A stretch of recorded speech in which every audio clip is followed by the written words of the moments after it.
আসসালামু আলাইকুম রহমতুল্লাহ। সম্মানিত প্রিয় ভিউয়ার্স, একটি গুরুত্বপূর্ণ ভিডিও নিয়ে উপস্থিত হয়েছি আমি আপনাদের সম্মুখে। তো ভিডিওটি কি নিয়ে হবে আপনারা তো থাম্বনেল দেখে বুঝে নিয়েছেন। অনেক একটি গুরুত্বপূর্ণ ভিডিও, খাস করে আপনার মা বোনদের জন্য। জিনাদের ওপর কি করা হয়, আপনার জুলুম করা হয়, অত্যাচার করা হয়। আপনার স্বামী আপনাকে কি করে, হয়তো আপনার মারধর করে, হয়তো আপনাদের দুজনের মধ্যে আপনার যে একটা ভালোবাসা প্রেম সেটা ঠিক মতো হয় না, হয়তো আপনাদের মধ্যে ঝামেলা লেগেই থাকে। কোনো একটা কথাতে, কোনো একটা কিছু হলেই আপনার ওপর জুলুম করে, অত্যাচার করে, আপনাকে কষ্ট দেয়। তার জন্য যে সেটার সমাধান কি হবে, তার জন্য খাস করে মা বোনদের জন্য আমি একটি আপনার গুরুত্বপূর্ণ ভিডিও নিয়ে চলে এসেছি।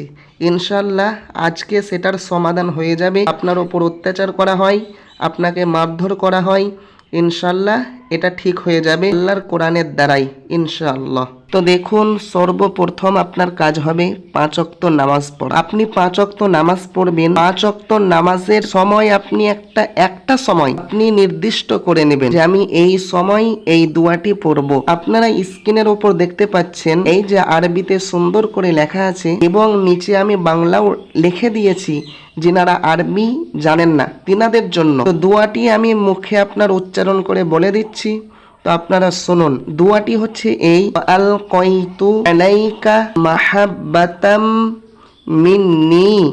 আরেকবার বলছি শুনুন, আল কয়তু আলাইকা মাহাব্বাতাম মিন্নি। এইটি হচ্ছে আপনার দোয়া। প্রথমে আমি কি বললাম, আপনার কাজ হবে 5 ওয়াক্ত নামাজ পড়া। নিয়ে আপনি 5 ওয়াক্ত 5টা সময় নামাজ পড়বেন। যে কোনো একটা সময় আপনি নির্দিষ্ট করে নেবেন।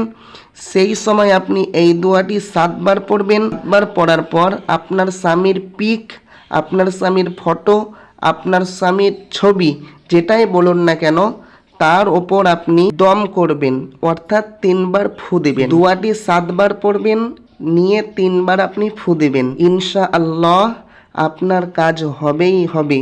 আপনি একবার দেখুন না কেন, খুব তো আপনার মেহনতের জিনিস না, খুব তো পরিশ্রমের জিনিস না। একবার আপনি পড়েই দেখুন, আল্লাহর ওপর তাওয়াক্কুল করে, আল্লাহর ওপর ভরসা করে একবার আপনি আমলটা করেই দেখুন। ইনশাআল্লাহ 100% আপনার কাজ হবেই হবে।